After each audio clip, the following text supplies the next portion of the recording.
Okay, well, today let's talk a little bit of electrical history. Not regular history, the history of electric stuff. Kind of. You know, back in the late 1800s, during the Victorian age, and I think that lasted for about 20 years or something like that. It ended in 1901 when it was taken over with the Edwardian age, which went from 1901 to 1919, I believe. But back in the Victorian age, Queen Victoria was one of these aristocrats that was somewhat conservative. And being conservative like they are, not a lot happened. You know, the rich people stayed rich and ate their cake, and the poor people did poor stuff and barely ate at all. And that's the way it went. And then in the Edwardian age, Prince Edward, being somewhat progressive, which we would call now a liberal, heaven forbid, he decided that, you know, society probably could stand a little bit of a bump, a little improvement. And it just happened that electricity got invented. They invented electric current.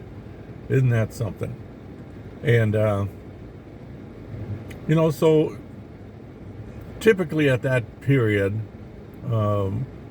houses were heated with wood and coal and lit with oil lamps, kerosene lamps usually, and everything in the house was covered with soot. And I actually remember my godparents lived in a house, went to visit them, and they had a potbelly stove burning coal. And when you walked in the house, it smelled like you were going camping because everything smelled like campfire. And they had an oil lamp, and it was dingy. Everything was just dingy. It was dark and dingy, and you know, if you left a newspaper on the desk and you shook it, dust would come off of it. So it wasn't real healthy, although I imagine it was good for mosquito control. So that was kind of a fun thing. But anyway, you know, all of a sudden here they figured out, well, if we put in a generator, we could power this house, which was usually in a rich person's house, but all the lights were electric. And wow, that's pretty slick because there was no dust and everything was nice and bright and clean, and it stayed that way. So that was kind of a big, you know, yippee skippy. The only problem is it was expensive. So it was kind of delegated more to the rich people than the poor, but it was progress. It was progress, and that's how progress works, is you start that way, and eventually it becomes more affordable, and the masses get to take advantage of it. Well, the only problem with it is they didn't really understand how electricity really worked. I mean, it was a new technology, and, you know, they run a couple wires into your house through wooden tubes, and then they wrap the wires with cloth for insulation, which was a really bright idea. I mean, that was gangbusters right there. They should have used oily rags. It would have been one step better. But no fuses, you know, anything like that. So if there was a short, you can pretty much guess what happened. There was a fire. And then to make it worse, the only thing they really focused on was lights. So they rigged up a outlet on the light, which would hook to like your electric iron, which somebody invented. And then somebody invented a electric toaster, so you'd add another plug into that one socket, and you have your toaster on it. And then they came up with another idea and another idea and another idea, and pretty soon you had what we call an octopus outlet, which is basically a Christmas tree on fire. And so houses did burn. And, you know, eventually they figured out that we should use fuses, and then we should use like regular insulation and knob and spool and that kind of thing. So there were advancements. But here's an interesting side note.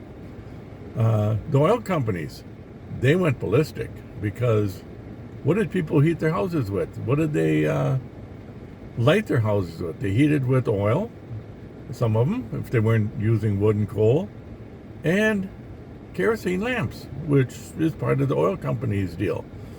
So they put a big campaign, in their newspapers, which, for you guys that don't know how this works, a newspaper is basically Fox News with letters and words. And meaning it isn't very truthful. So they made up a bunch of crap about, how dangerous electricity is, and how safe, inhaling kerosene vapors and oil vapors and all that is, and kind of reminiscent of what's happening here 125 years later. Isn't that something? What comes around is all around. So that's what the oil companies did back then, and in current days, they're kind of doing the same thing, although not so much. You notice that ever since Trump got elected, you don't hear anything about car fires. You don't hear anything about it's dangerous to the environment and all this other crap. You don't hear any of that anymore. Well, I wonder what happened. Did we suddenly make electric cars and batteries and everything much better? We move on. You make up a bunch of crap, put it on Fox News, and they lie about it a little bit better. And then when that passes, then they find something else to lie about. That's the way our society works now. And with AI, it's getting worse. I mean, you have to question every single thing. You probably have to question this video as being fake, because who knows? I mean, there's rock groups out there that don't exist, but they're AI generated, and people are following them and thinking they're great, and they're buying tickets to their concerts. Well, the people don't exist. It's a wild, wild world, isn't it? But anyway, if you look back in history does repeat itself. Not exactly the same, but generally the themes are the same. So there's the oil companies against newer technology is just another regurgitation of what happened 100 years ago. Yeah, so we got that going. So anyway, that's the history lesson. It pays to look back in history and just kind of tells you where we're going in a way.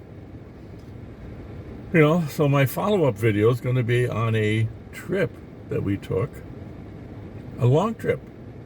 And it took some electrical ingenuity to figure out, how this is going to work out.